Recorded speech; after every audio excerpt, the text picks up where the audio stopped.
As ações de improbidade administrativa são aquelas ajuizadas pelo Ministério Público Federal contra agentes públicos que lesam a União.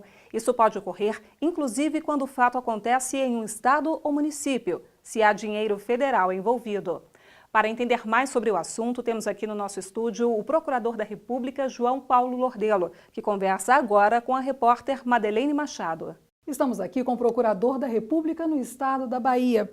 Obrigada, doutor João Lordelo, por aceitar o nosso convite e participar do programa Interesse Público. Eu que agradeço o convite para debater um tema tão relevante e tão atual, intimamente ligado com o momento de combate à corrupção. É verdade. Doutor Lordelo, desde 1992, existe uma lei que dispõe sobre punições para agentes públicos que lesam a União. Quais são os casos mais comuns de improbidade administrativa? Bom, a improbidade administrativa é um conceito bastante amplo. Ela envolve o desvirtuamento da função pública com a lesão à moralidade administrativa.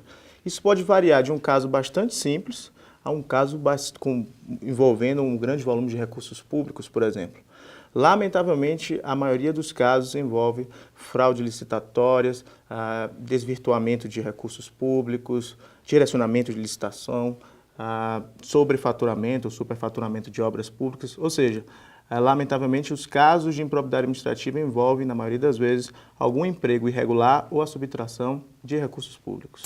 Mas a legislação prevê a dispensa de licitação em alguns casos, né, doutor Lordelo? O senhor poderia citar um exemplo em que essa previsão foi usada de forma indevida? Sim, sem dúvida. A lei que regula o procedimento licitatório prevê hipóteses de dispensa de licitação. As hipóteses estão previstas em diversos incisos. Um deles é a hipótese de emergência, porque em alguns casos não se pode esperar o tempo que demora do procedimento licitatório para realizar uma contratação numa situação emergencial. Infelizmente, muitas vezes o que acontece é que o gestor público ele elabora o que se chama de uma emergência fabricada, uma situação que é fraudada para que haja uma contratação indevida. Temos algum caso? Na Bahia, por exemplo, recentemente, no município de Barreiras, houve um caso dessa hipótese específica de emergência fabricada, em que o gestor público, de maneira bastante abstrata, de maneira bastante genérica, decretou, através de um decreto mesmo, a situação de emergência na cidade de maneira bastante ampla e restrita, de modo a contratar diretamente diversos serviços, sem dizer, sem afirmar exatamente qual seria a hipótese de emergência, quais os materiais empregados, qual a obra que necessitaria ser feita para satisfazer, para resolver aquela situação de emergência específica. E o caminho utilizado foi o ajuizamento de uma ação de improbidade administrativa. Como o Ministério Público atuou? Por esse ajuizamento?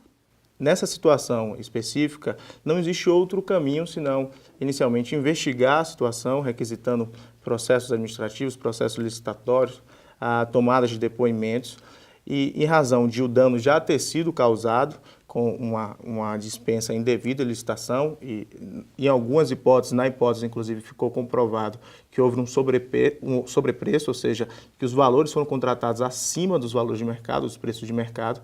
Nessa situação não houve outra alternativa senão o ajuizamento de uma ação de improbidade administrativa e também de uma ação penal visando a aplicação das sanções previstas na legislação penal e na lei de improbidade administrativa. Doutor Lordelo, uma pergunta muito recorrente.